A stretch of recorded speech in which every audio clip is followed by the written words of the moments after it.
My father died 2 weeks ago today, on March 21st. It was expected, as he had been suffering for many years from COPD. In 2011, he composed a brief memoir. This was meant as catharsis for therapy he was receiving for PTSD, which he had suffered as a consequence of his service in Vietnam. Prior to this, and for my whole life to this point, what we knew about my dad was that he had shell shock from the Vietnam War. And so we were also instructed not to talk about it. In his memory, I've put this memoir to narration. Initially, this had been planned only for my family, but as I dug into his story a bit, I realized that my father was part of a significant battle that has historical significance. And so with permission from my mother, I'm publishing it here for my listeners.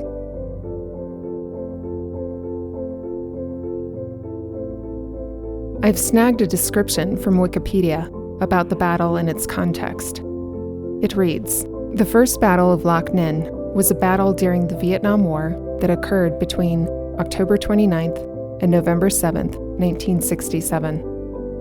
Fought by the Viet Cong, the Army of the Republic of Vietnam, ARVN, the Civilian Irregular Defense Group, a military program developed by the CIA of South Vietnamese to counter the Viet Cong, and the United States Army. The battle was part of the Operation Shenandoah II campaign. This battle represented the first time that North Vietnamese communists, headquartered in South Vietnam, had coordinated attacks from different divisions and was intended as rehearsal to experiment with urban fighting techniques to be used for the Tet Offensive. The operational goals of the North Vietnamese were in part to draw U.S. and ARVN forces away from the cities in an upsurge of activity in preparation for the Tet Offensive the next year. The Tet Offensive was a major escalation and one of the largest military campaigns of the Vietnam War.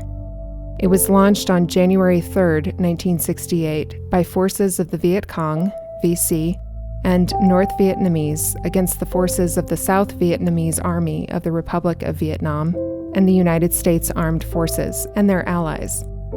It was a campaign of surprise attacks against military and civilian command and control centers throughout South Vietnam. The name is the truncated version of the Lunar New Year festival name in Vietnamese, Tet Nguyên Đán, with the offense chosen during a holiday period as most ARVN personnel were on leave. The purpose of the wide-scale offensive by the Hanoi Politburo was to trigger political instability in a belief that mass armed assault on urban centers would trigger defections and rebellions.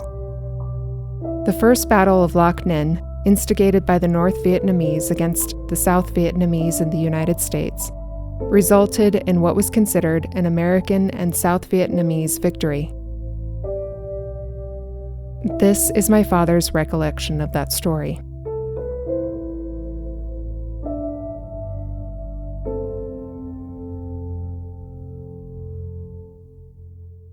The following is a brief memoir written by David Baldwin about his experiences leading up to, during, and following his military service in Vietnam. It has been adapted for audio and narrated by David's daughter, Kerry Baldwin, read in the first person of David's voice.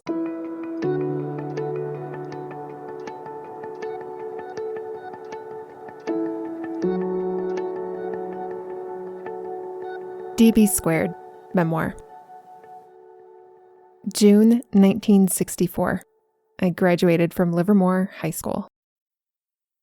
July 1964. I was rejected for an appointment to the U.S. Air Force Academy. September 1964. I entered the University of California at Davis, UCD. September 1965. I started my third semester at UCD. October 1965. I was struggling to keep my grades up. November 1965. I received an invitation to join the Sigma Nu fraternity. I declined the invitation and took a leave of absence from UCD and went home for Thanksgiving weekend. December 5th, 1965. I enlisted in the U.S. Army at Oakland, California. During basic combat training, BCT, at Fort Ord, California, I received my draft notice. I had enlisted for a 4-year term instead of 3 because I wanted to go to the Defense Language Institute at Monterey, California. This required me to enlist with the Army Security Agency, ASA, and to pass the Army Language Aptitude Test during basic training. I was also told that my admittance to the school was not guaranteed because the needs of the military would take priority. As a result of my test scores, I was denied entrance to the Defense Language Institute. I had passed the language aptitude test and was qualified for school, but they had also told me that I had achieved the highest score ever recorded for the International Morse Code Aptitude Test. They told me that they didn't need translators at the time, but they did need Morse interceptors. Consequently, I was told that I would go to Morse Interceptor School at Fort Devens, Massachusetts. It took me about a week to get over being mad about this development. Several days later, we were standing in a company formation in front of our barracks. The first sergeant announced that they wanted all RAs, regular Army as opposed to draftees, who were aged 19 and older to fall out and get into a separate formation. Since I was in that category, I joined the separate formation. They marched us over to an open field next to some tennis courts. They said we could fall out and smoke, but that we were to wait for someone to come and talk to us. Pretty soon, an NCO wearing a green beret and jungle fatigues came up and introduced himself. I don't remember his name. He proceeded to tell us about the Special Forces, SF, and that they were looking for new recruits. He told us about the Special Forces and that, among other things, we would go to jump school to become paratroopers. He also told us that if we passed the test, he could get us out of any enlistment commitment we had. I asked him whether that had included ASA or not. He said he had been asked to avoid taking ASA enlistees, but if I passed the test and wanted to, I could go to SF. I took and passed the test for Special Forces, so instead of going to Morse Interceptor School, I went to Fort Leonard Wood, Missouri for Combat Engineer School after I finished BCT. Then I went to Fort Benning, Georgia for jump school, and then I went to Fort Bragg, North Carolina for Special Forces School. The SF school was in 3 phases. Phase 1 was a 4-week course in SF fundamentals, land navigation, jungle survival, etc. During this phase, we also learned how to teach classes to train Indigenous personnel in military subjects. The guiding principle of this training was, if the student fails to learn, the instructor has failed to teach. Phase 2 was the training for a number of SF MOS schools, that's military occupational specialty. Phase 3 was SF tactics and techniques with some language training. I finished Phase 1 and was waiting for the next SF combat engineer class to start. One day, our company commander called several of us in and told us the next combat engineer class was full and that another one wouldn't start for 12 weeks.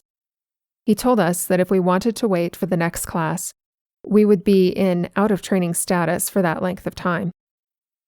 Then he told us if we wanted to go to the radio operator school instead, that we could start the following week. Since being in OOT status was highly undesirable because it made one available for KP and ash and trash details, I opted to go to radio school. The radio school was 21 weeks long. The first 8 weeks was devoted to learning and using the International Morse Code. It was very ironic that I signed up for SF because I didn't want to go to Morse Interceptor School, and now I'm learning Morse code. The unexpected outcome of this was that as I progressed through the IMC training, I discovered that not only was I quite good at it, but also that I actually quite enjoyed it. The follow-on training involved learning to use and maintain the radio equipment, and learning the cryptology used to secure radio traffic. We also learned radio communication methods and protocols. November 1966 to April 1967. I completed SF school as a radio operator and was assigned to the 3rd Special Forces Group at Fort Bragg. During these months, I participated in a number of training exercises and parachute jumps. This included a training operation from a flight of several hours from Pope Air Force Base, North Carolina, to a drop zone in Utah, not far from Salt Lake City. One of our exercises took place in the Uraí National Forest in western North Carolina. One noteworthy thing I remember on this operation was finding a distillery used for making moonshine. We had been briefed that our job was not law enforcement, and that if we found a still, to get away from it and leave it alone. Shortly after this operation, I began out-processing to go to my next assignment. When I left Fort Bragg, I flew from Fayetteville to Dulles Airport and had a layover to wait for a flight to San Francisco. My 21st birthday was still a couple of weeks away. I remember thinking that Dulles is the airport for Washington, D.C., and that the legal age for buying beer in D.C. was 18. So I went to order a beer. The bartender asked for my ID card, and when she looked at it, told me that she couldn't serve me since I wasn't 21. I said that I thought the legal age for D.C. was 18. She said, "It is, but Dulles Airport is in Virginia." I didn't get my beer. I was at home on leave when the Six-Day War in the Middle East broke out. I remember feeling great admiration for Moshe Dayan, the Israeli military commander. In just 6 days, they kicked a lot of Arab butt and retook Jerusalem.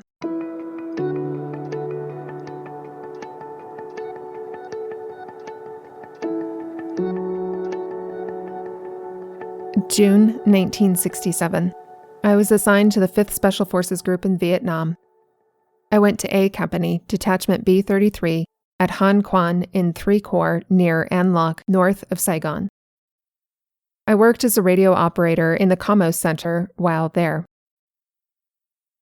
July or August 1967. I was assigned to Detachment A-331 at Loc Ninh as junior radio operator.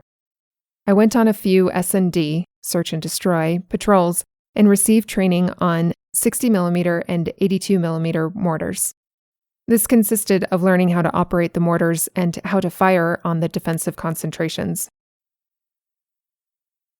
My first experience in combat occurred on my first patrol.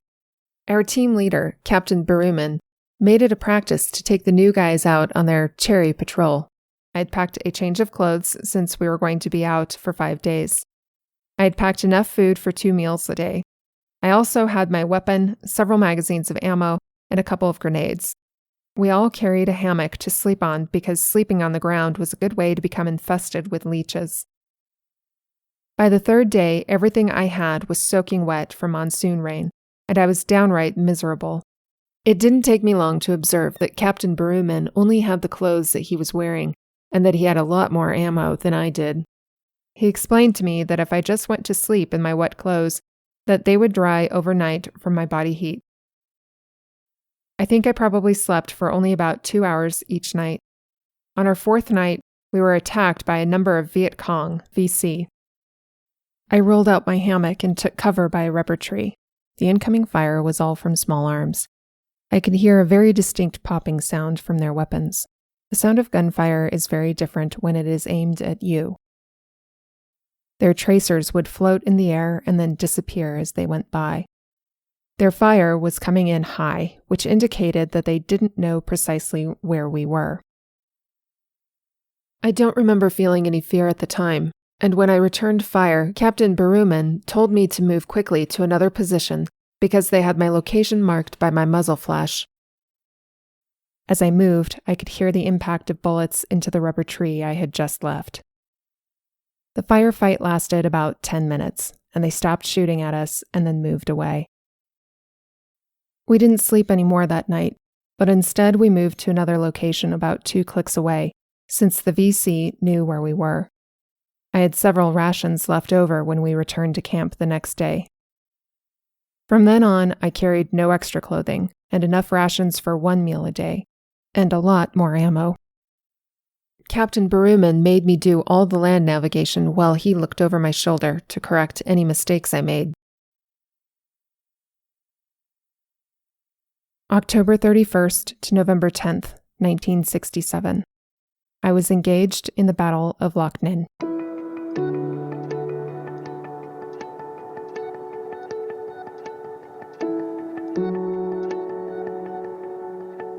We were sitting in the team house after dinner, drinking beer and watching American Forces Network, AFN, on the TV.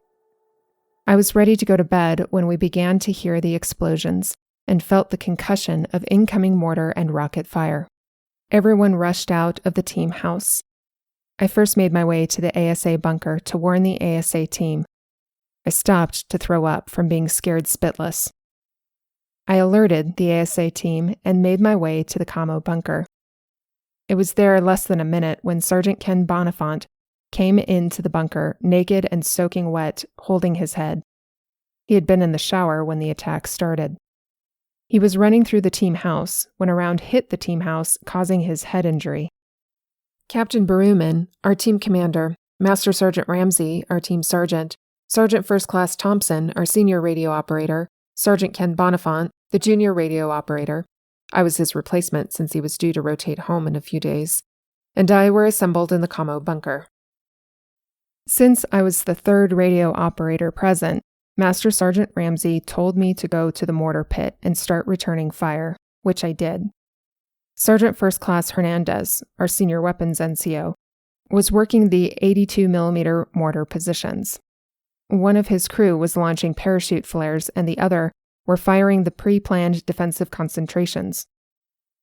Sergeant First Class Hernandez told me to start firing the 60mm DEFCONs, which I did. I lost track of time, but at one point I had to run to the ammo storage bunker to get more 60 and 82mm ammo. Sometime later, I was face down in the dirt with a fierce ringing in my ears. As I picked myself up and spit dirt out of my mouth, I saw that my mortar was knocked over and that the LLDB team house about 20 minutes away was burning. LLDB were elite military units of the Army of the Republic of Vietnam. Sergeant Hernandez asked me if I was okay. I was aware of pain in my right hip and was dizzy, but said I was okay since I could still walk around. It was about that time we got word that the Civilian Irregular Defense Group, CIDG, compound, about a quarter mile north of us, had been overrun. We were told to reposition our mortars and direct our fire into the CIDG compound, which we did. I guess it was about an hour or two later we were told to cease fire because the air support had arrived, and we didn't want to hit an aircraft with a mortar round. The incoming fire was slacking off due to the airstrikes, so I went and got some more ammo for the mortars. Since we were not firing any longer, we had a chance to watch the airstrikes. The parachute flares were being dropped by the aircraft by now, so we could see pretty well. There was a concentration of North Vietnamese Army troops in the rubber trees across the airstrip from us. The Air Force began dropping CBUs into the rubber trees where they were. There was also an AC-130U Spooky gunship pouring fire onto our airstrip. From my position, I could see what they were shooting at. I remember hoping the spooky fire would not stray into our compound. After that, it got pretty quiet, except for the fires that were burning in the camp. The next day, we saw what Spooky was shooting at.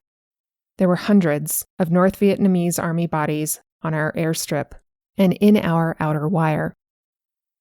With daylight, there were dozens of helicopters coming in with troops of the Big Red One, the 1st Infantry Division out of Quan Loi, not far from An Loc.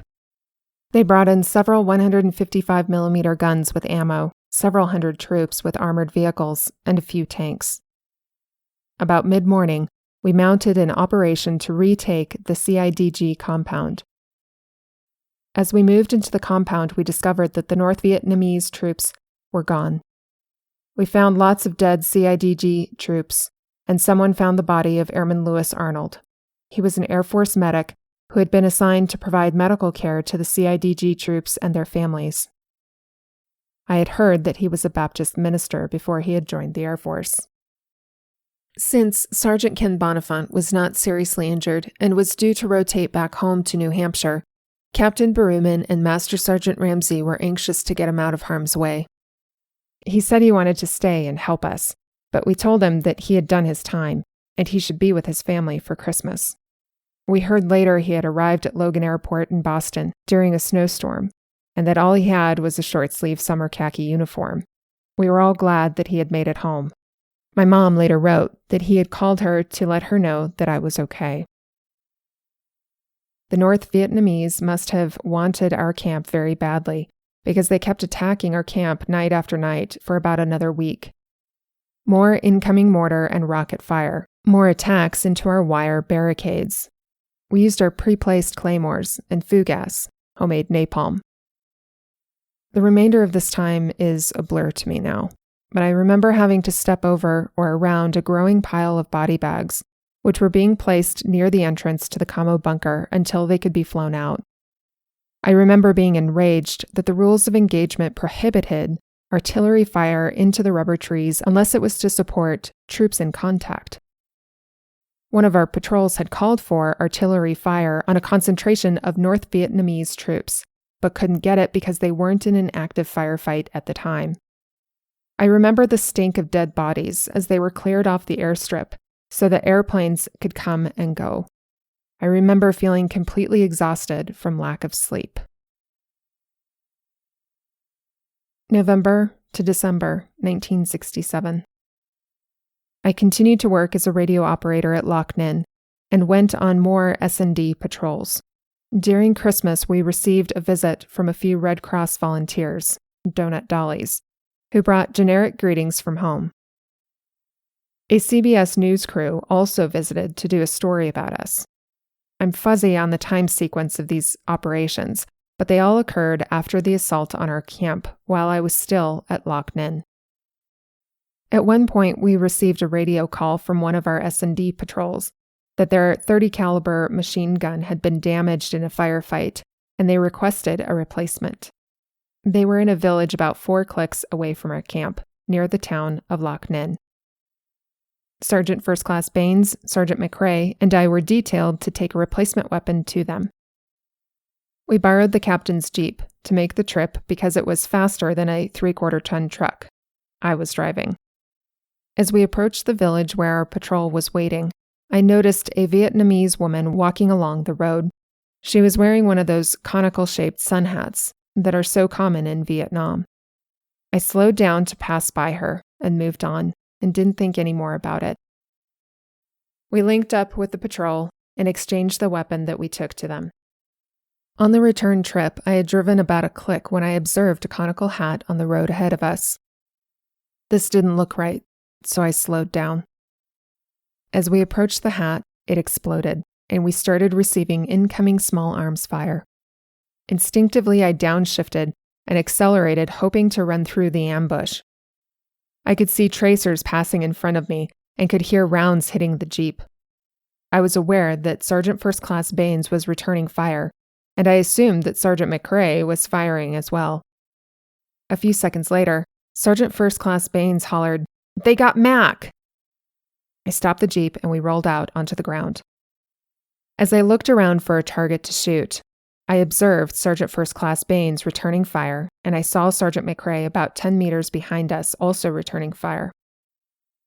I fired a burst into the trees and then grabbed the radio to call for help.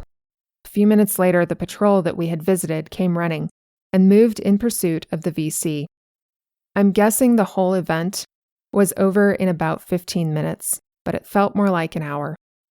Mac was a little battered and bruised, but he was otherwise unhurt. The captain's Jeep had several bullet holes in the radiator, so we had to wait for a truck from the camp to come and tow us back. Master Sergeant Ramsey was very relieved when he saw that we were uninjured. Then he proceeded to chew me out for having borrowed the captain's Jeep and getting it shot up. Afterwards, I remember feeling shaky and very jittery and was unable to sleep that night. I remember thinking that if I hadn't slowed down, that hat would have detonated under the Jeep. I was on another S&D patrol with Sergeant First Class Hernandez. We received a radio call instructing us to do a BDA, bomb damage assessment, on a B-52 strike. They called these strikes Arclight. We were given an encrypted set of map coordinates and told to go there and wait for the strike to happen. I remember checking and double-checking my decryption and location on the map 3 or 4 times. We were all about 3 clicks away from ground zero. As we waited for the strike, I was hoping that the B-52 crew knew their business. We were very close to ground zero. Our view of the sky was partially obstructed by the jungle, so we couldn't see any aircraft or contrails. We also heard nothing that sounded like aircraft overhead. Suddenly, all hell broke loose. The ground was shaking, and we could feel the concussion of 500-pound bomb explosions. The blasts had begun to our right and had proceeded across our front to our left. The strike was over within a few minutes. We waited for about an hour because we didn't know whether there was another strike coming or not. We then proceeded to move into the strike zone, and we were awestruck by what we were seeing. Bomb craters about 10 to 15 feet across and 8 to 10 feet deep. There were shattered trees with human body parts and splattered blood all over the place. There were shattered encampments with scattered cooking fires around and lots of corpses.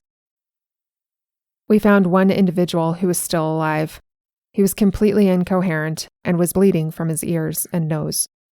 He died while the LLDB medic was giving him first aid. LLDB were the Vietnamese Special Forces counterparts. On another patrol, another of our team members and I were assigned to take our company of Montagnards on an infantry in support of armor operation.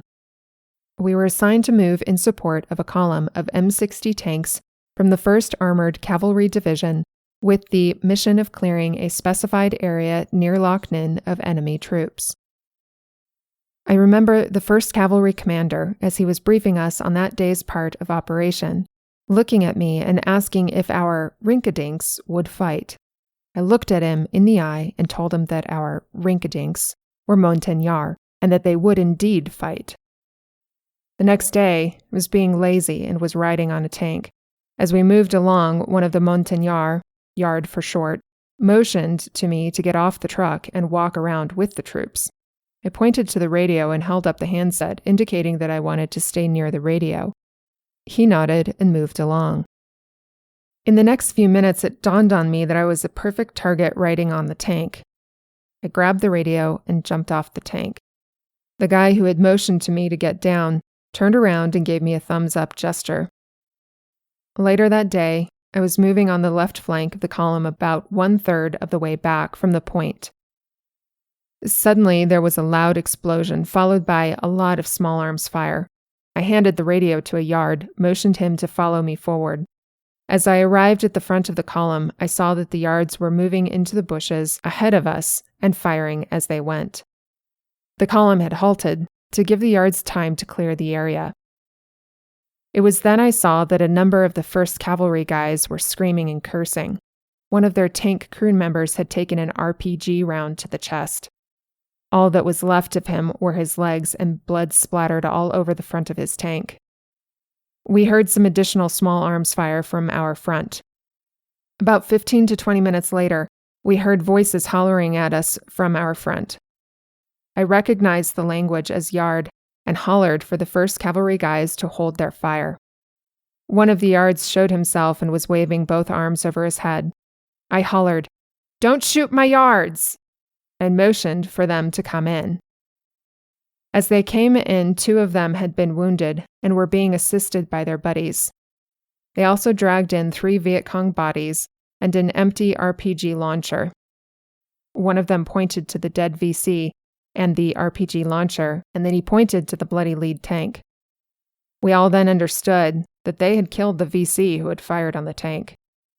The 1st Cavalry commander then looked at me and apologized for referring to my Yards as rinkadinks. A couple of days later, the operation concluded, and the 1st Cavalry column had linked up with several companies of 1st Division troops.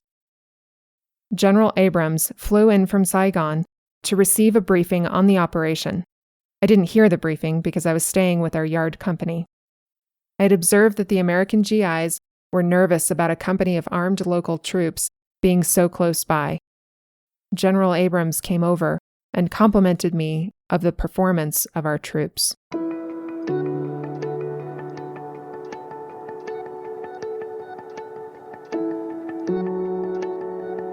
January 1968. I was assigned to Detachment B-33 and relocated to An Loc as a radio operator. While I was at Loc Ninh, B-33 had moved from Han Quan to a newly built compound at An Loc. I worked in the commo bunker and had no more S&D patrols. January to February 1968. The Tet Offensive began. February to June 1968. I received a Bronze Star Medal for the Loc Ninh fight. An Loc was apparently not a primary target for the Tet Offensive, but there were a number of skirmishes and probing attacks on our perimeter during these months. I continued to provide commo support for our A-teams during those months. Our camps at Tong Laton and Minh Tan were attacked a number of times during these months. There were many sleepless nights monitoring radio traffic of firefights and receiving calls for help and coordinating responses.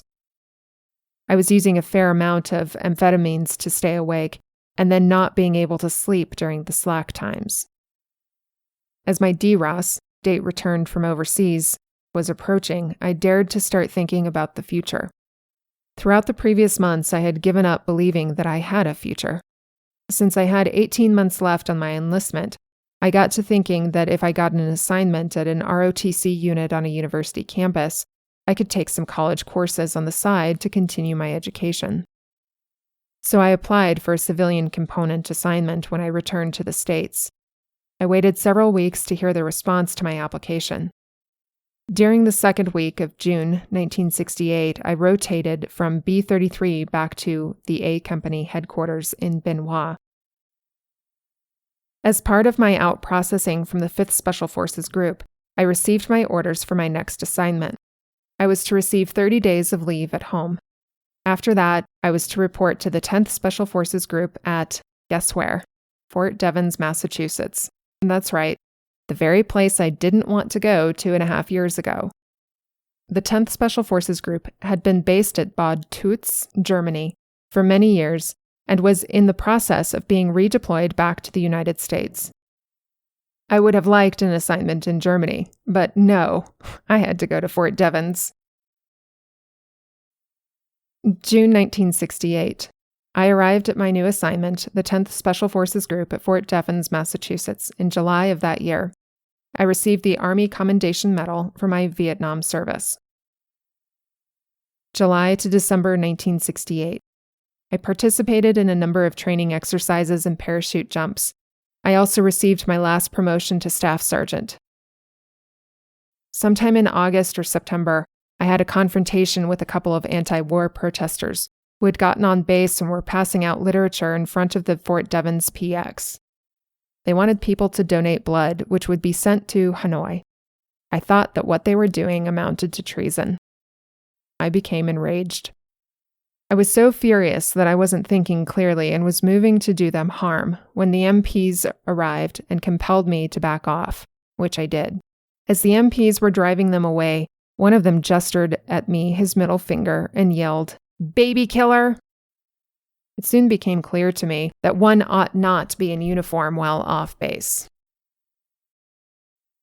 There was another incident during these months that sticks in my memory. I can't explain why I remember this since I was extremely drunk at the time. My A-team was gathered for a party one evening. I don't remember what we were celebrating, but we were consuming a lot of booze. For some reason, at some point, I became aware that my team captain, the XO, and the team sergeant were confronting and restraining me and saying something about an accident and that no harm was intended. I have no idea why they were concerned, but they were clearly worried that I was about to do something awful. I was the only member of the team at the time that had been to Vietnam.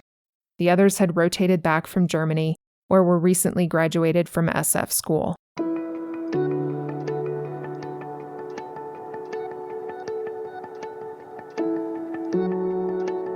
January to September 1969. During this year, I participated in a number of training operations. I went to Fort Bragg on TDY for the Special Forces Combat Engineer School. I finally got the school I had wanted to begin with. I was part of Operations Reforger, in which we deployed to Europe for about a month. We were flown to the RAF base at Greenhand Common in the UK. We then deployed into northern Germany on a night jump. While in Germany, we engaged in a number of joint field exercises with the Westfield Bundeswehr. As part of this exercise, I taught classes in explosives and demolitions to Bundeswehr combat engineer troops in German. We returned to the States in September 1969. September to December 1969. I participated in more training exercises, including a class in advanced explosives and demolitions, in which I was the honor graduate. I also participated in a number of burial details, in which we provided military honors at funerals of servicemen killed in action in Vietnam. On one of those burial details, a female family member of the deceased recognized my combat infantry badge and Republic of Vietnam service ribbon. She began to scream at me, something like, "Why did you come back and my son got killed?" I was speechless and backed away. I was at a complete loss as to how to respond to her. I also participated in riot control training due to a high level of anti-war protests in the region. Throughout 1969, I was developing a growing resentment toward anti-war protesters and was actually hoping for an opportunity to stick a protester with a bayonet. However, we were never called out for riot control. November 1969. About this time, Company Sergeant Major called me into the office and told me that the company commander wanted to talk to me. I reported to Lieutenant Colonel David Cole, our commanding officer. He invited me to sit down and began to talk to me about re-enlisting in the Army. He said that I had done extremely well in my first enlistment and that I had the potential for a very good military career.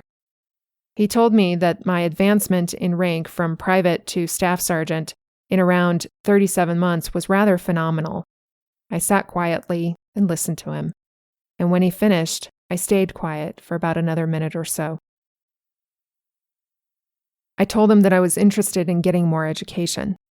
I said that if I remained in the Army, I would have to wait 6 more years for another promotion because of time and service requirements. I also said that eventually rising to the rank of Sergeant Major didn't appeal to me. I said that if I went to OCS and became an officer, I could not advance past captain rank without a college education.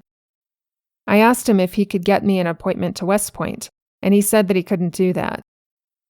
He could not refute any of my other comments, and thanked me for sitting and listening to him.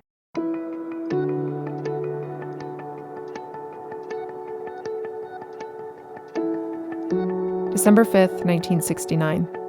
I was discharged from the Army after a short visit with my relatives in Maryland. I drove home to Livermore, California.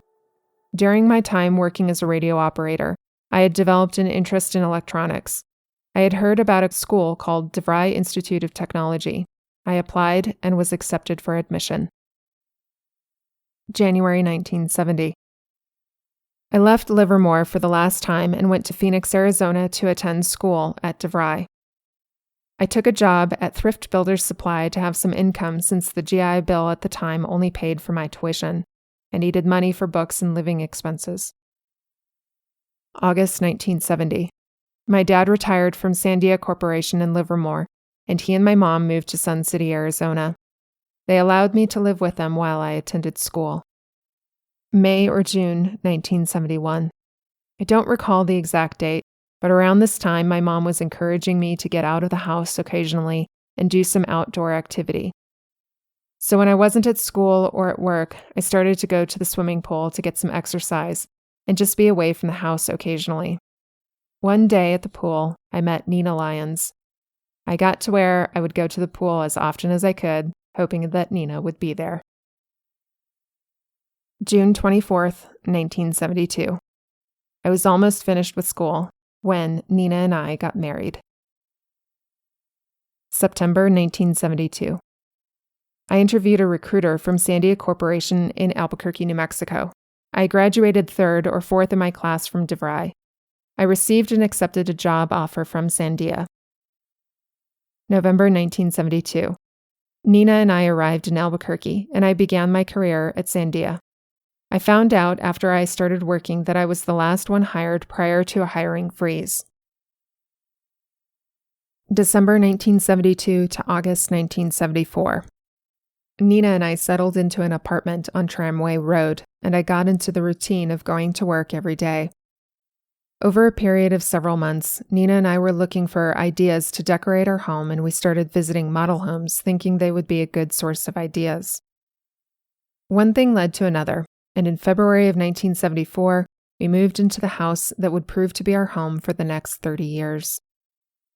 One of the benefits that Sandia offered to their employees was paid tuition for ongoing education. I had an associate degree from DeVry, so in August of 1974, I entered the College of Engineering at the University of New Mexico to work for a Bachelor's of Science in Electrical Engineering. UNM gave me credit for my studies at UC Davis, so I entered as a second-year student. UNM did not, however, give me credit for my work at DeVry, so I had to repeat some calculus and physics courses. There was a side effect of going to UNM that I should have expected but didn't. I began to encounter hostility toward veterans while attending classes there. I kept a low profile and did not mention to anyone that I was a veteran returned home from Vietnam. At one point near the end of my second semester in the spring of 1975, my calculus instructor took about 15 to 20 minutes of class time to launch into a tirade about Vietnam veterans. I don't remember exactly what he said, but it was full of vicious and derogatory comments about Vietnam veterans not deserving any benefits from the government, since they were nothing but baby killers and war criminals. Consequently, I felt the old rage boiling up again. I had a very real fear that I would lose control and fly into a rage that would result in my hurting someone, or worse. During the summer of 1975, I considered that I had a good job at Sandia, and I had a wife and our soon-to-be-born Patrick to support. I decided that I would avoid the possibility of a violent confrontation and not return to UNM, so ended my college career. May 26, 2011.